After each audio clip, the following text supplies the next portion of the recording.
with higher prices everywhere, from the gas pump to the supermarket checkout line. New consumer price index numbers today show us that U.S. inflation, while still near a 40-year high, was down slightly last month for the first time since August. And in a speech yesterday, President Biden acknowledged that families all across America are hurting because of inflation, calling the issue his top domestic priority. Joining us now is White House Communications Director Kate Bedingfield.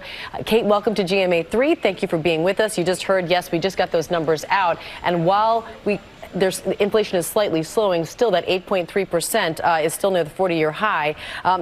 When we heard from President Biden yesterday, he acknowledges the pain that families are feeling all across America. But the big question is, what can be done to ease it? And is there any forecasted relief in sight?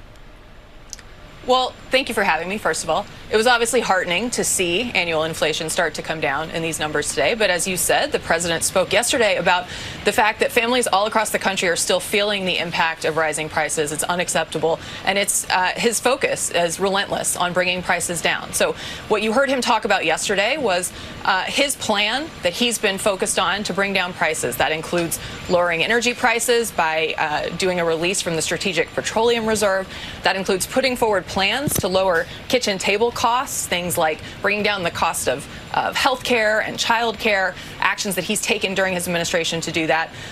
And you also heard him draw a really important contrast with what congressional Republicans have put forward, which is a plan to raise taxes on 75 million Americans around the country, to let corporations and the wealthiest off the hook, and to effectively do nothing to bring prices down. So you heard him talk about his relentless focus. He believes, he knows that this is an incredibly enormous challenge for families across the country. He's focused on it. And the alternative is a plan from congressional Republicans that will do nothing. So you've heard him address that yesterday, and he's going to continue to talk about that as he travels around the country. Yeah, we heard him express some frustration at his inability to get his agenda through Congress, or at least, not being able to do so as of yet.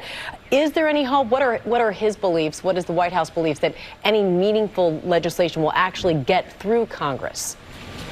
Well, his hope is that if Republicans are serious about bringing down costs and about tackling inflation, that they will work with him to pass some of these measures. I mean, he's put forward plans, again, that are going to bring down the cost of child care. They're going to bring down the cost of health care, going to bring down the cost of elder care. So helping to care for your parents, for people all across the country who are dealing with, having to care for their own children and also care for their elderly parents.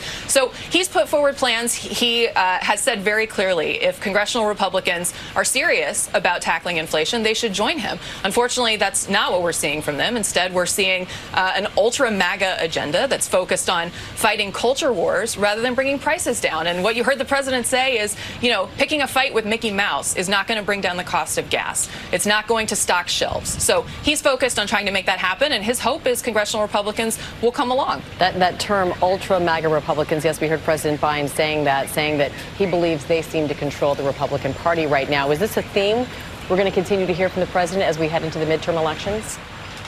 Well, he's going to continue to call out the contrast. I mean, what he believes is that, the American people have a clear choice between plans that he's put forward and actions, frankly, not just plans he's put forward, but actions he's taken. Things like fixing the family glitch in the Affordable Care Act so that health care costs come down for families. That's something he did through executive action that he can do without Congress's help. So he's going to continue to put forward his plans and draw out a clear contrast where you have congressional Republicans saying, the wealthiest in this country, big corporations in this country, they shouldn't have to pay their fair share.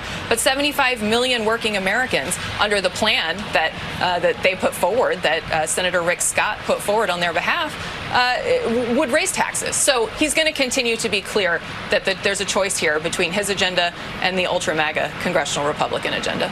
Most Americans want to know what the expectations are. Is it going to get worse before it's going to get better? Is there a clear idea of what we're looking at in the weeks and months to come in terms of the financial situation, the inflation rates, and the cost that it's contributing to the average American household?